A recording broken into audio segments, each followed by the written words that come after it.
सूरह नूर आयत 45 में अल्लाह ताला का फरमान है और अल्लाह ही ने हर चलने फिरने वाले जानदार को पानी से पैदा किया।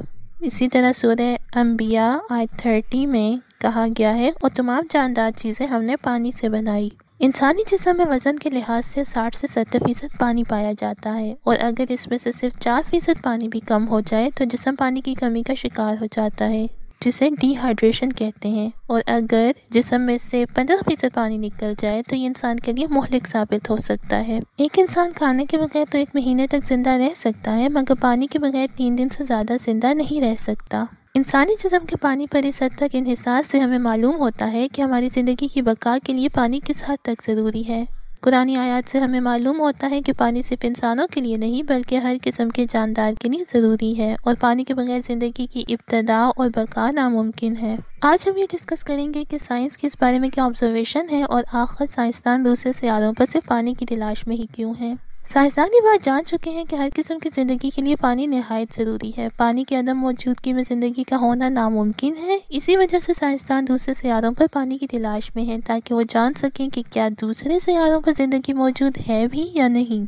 इस सब को जानने के लिए पहले ये ज़रूरी है कि हम इस बात को समझ सकें कि आखिर ज़िंदगी क्या है और साइंस के इस्तिलाह में जानदार यानी लिविंग बींग्स का क्या मतलब है। बायोलॉजी में जानदार या लिविंग बींग हर उस चीज़ को कहते हैं जिसमें ग्रो करने या रिप्रोड्यूस करने की सलाहियत होती है, मतलब वो अपने जैसे दूसरे जानदार पैदा करने की सलाहियत रखती हो। इन जानदारों में प्लांट्स, एनिमल, बैक्टीरिया, फंजाई वगैरह शामिल होते हैं। इन तमाम जानदारों में एक कदम मुश्तरक है और वो ये कि सब एक बेसिक यूनिट से मिलकर बने होते हैं जिसे सेल कहा जाता है। इसलिए जब ये कहा जाता है कि पानी जानदारों के लिए ज़रूरी है तो इसका असल मतलब ये है कि पानी सेल्स के लिए ज़रूरी है और वह पानी की अदम मौजूदगी में कोई भी सेल नहीं रह सकता। नतीजतन किसी भी किस्म का जानदार ना पैदा हो सकता है और ना ही अफजाइश पा सकता है। अब हम ये देखते हैं कि आखिर पानी सेल्स में ऐसे कौन से फंक्शंस परफॉर्म कर रहा होता है जिसकी वजह से पानी के बगैर किसी सेल का वजूद ही नामुमकिन है। इसको समझने के लिए हम पानी की 5 अहम खासियतों के बारे में बात करेंगे। नंबर 1, पानी का मॉलिक्यूलर स्ट्रक्चर यानी पानी किन अज्जा का मुरक्कब है। नंबर 2, यूनिवर्सल सॉल्वेंट यानी पानी की तमाम अशिया को हल करने की खासियत। नंबर 3, केमिकल रिएक्शंस यानी सेल्स में होने वाले मुख्तलिफ रिएक्शंस में पानी का किरदार। नंबर 4, सपोर्ट सेल स्ट्रक्चर यानी पानी सेल में मौजूद मुख्तलिफ स्ट्रक्चर्स को बनाने में और कायम रखने में कैसे मदद करता है। नंबर 5, सेल स्ट्रक्चर्स की फॉर्मेशन यानी सेल्स के डिफरेंट अज्जा को बनाने में पानी क्या किरदार अदा करता है। सबसे पहले हम ये समझते हैं कि पानी का मॉलिक्यूलर स्ट्रक्चर क्या है ताकि हम ये जान सकें कि पानी ज़िंदगी की पैदाइश और अफजाइश के लिए कैसे अहम है। अगर हम पानी के मॉलिक्यूलर स्ट्रक्चर को देखें तो ये एक ऑक्सीजन और 2 हाइड्रोजन से मिलकर बना होता है, मतलब पानी के मॉलिक्यूल के एक सिरे पर हाइड्रोजन यानी पॉजिटिव चार्ज होता है और दूसरे सिरे पर हाइड्रोक्सिल यानी नेगेटिव चार्ज होता है। पानी के मॉलिक्यूल के इन 2 सिरों पर मुख्तलिफ चार्जेस की वजह से पानी में खासियत आ जाती है जिसको हम यूनिवर्सल सॉल्वेंट कहते हैं। जैसा कि हमने अभी जिक्र किया है कि पानी के मॉलिक्यूल के एक सिरे पर पॉजिटिव चार्ज होता है जबकि दूसरे सिरे पर नेगेटिव चार्ज होता है। जब भी हम किसी ऐसे कंपाउंड को पानी में हल करते हैं जिसमें 2 मुख्तलिफ किस्म के चार्जेस हो, मतलब पॉजिटिव और नेगेटिव चार्जेस, जैसा कि शुगर या सॉल्ट में होता है, तो ऐसे कंपाउंड को पानी में हल करने से पानी इन कंपाउंड्स को तोड़ देता है, मतलब इसके पॉजिटिव चार्ज को नेगेटिव चार्ज से अलग कर देता है। अब इस कंपाउंड के पॉजिटिव चार्ज को पानी के नेगेटिव चार्ज मतलब हाइड्रोक्सिल चार्ज चारों तरफ से घेर लेता है। इसी तरह इस कंपाउंड के नेगेटिव चार्ज को पानी का पॉजिटिव चार्ज मतलब हाइड्रोजन आयन चारों तरफ से घेर लेता है।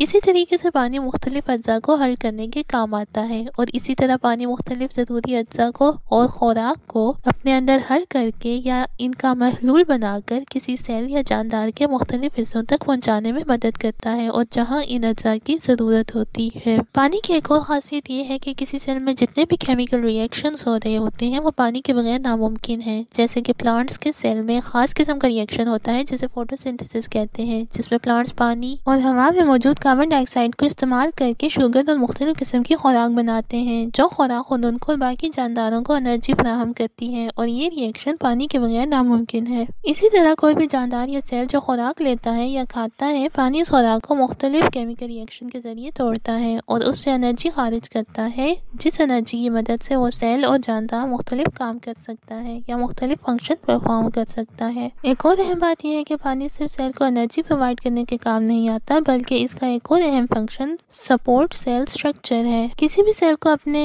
स्ट्रक्चर को बरकरार रखने और बैरूनी प्रेशर का सामना करने के लिए अपने अंदर भी प्रेशर को मेंटेन रखना होता है। इसी वजह से तमाम सेल अपने अंदर पानी की कुछ मिकदार रखते हैं, जो न सिर्फ उनके मुख्तलिफ स्ट्रक्चर को बनाने और बरकरार रखने के काम आता है, बल्कि एक्सटर्नल प्रेशर का सामना करने के लिए इंटरनल फोर्स भी मुहैया करता है। किसी भी सेल को अपने तमाम फंक्शंस को परफॉर्म करने के लिए अपने तमाम मॉलिक्यूलर स्ट्रक्चर सही शेप में चाहिए होते हैं, जो कि पानी से ही मुमकिन है। अगर सेल में पानी मौजूद ना हो तो उन स्ट्रक्चर की शेप या शक्ल असली हालत में बरकरार नहीं रह सकती और सेल कोई भी काम नहीं कर सकते। इसके अलावा पानी का सबसे अहम काम सेल के स्ट्रक्चर की फॉर्मेशन है। किसी भी जानदार या सेल की पैदाइश के लिए दो सबसे अहम चीजें डीएनए और प्रोटीन है। प्रोटीन अपने बुनियादी अंसर अमीनो एसिड से मिलकर बनती हैं, मगर जब तक ये प्रोटीन एक खास शक्ल इख्तियार नहीं कर लेती तब तक ये सेल में कोई भी फंक्शन परफॉर्म नहीं कर सकती। पानी प्रोटीन को खास शक्ल इख्तियार करने में मदद करता है, जिसके बाद वो सेल में हर तरह के रिएक्शंस करवा सकती है। अगर पानी मौजूद ना हो तो कोई प्रोटीन अपनी शक्ल को ना इख्तियार कर सके और किसी भी सेल में किसी किस्म का रिएक्शन ना हो सके। और अगर हम डीएनए की बात करें, जो कि किसी चीज के जानदार कहलाने के लिए सबसे ज्यादा अहम जुज है, वो भी पानी के बगैर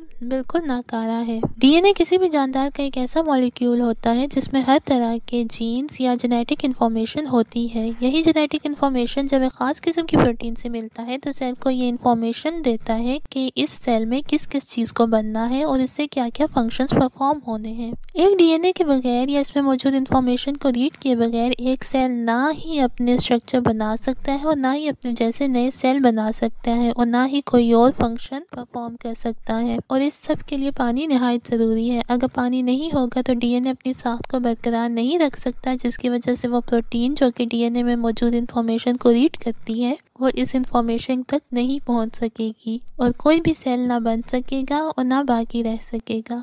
इस सब से हमें मालूम होता है कि आखिर साइंसदान मुख्तलिफ सियारों में पानी को ही क्यों ढूंढ रहे हैं और कुरान में कही गई बात कैसे सच साबित हो रही है कि और तमाम जानदार चीज़ें हमने पानी से बनाई।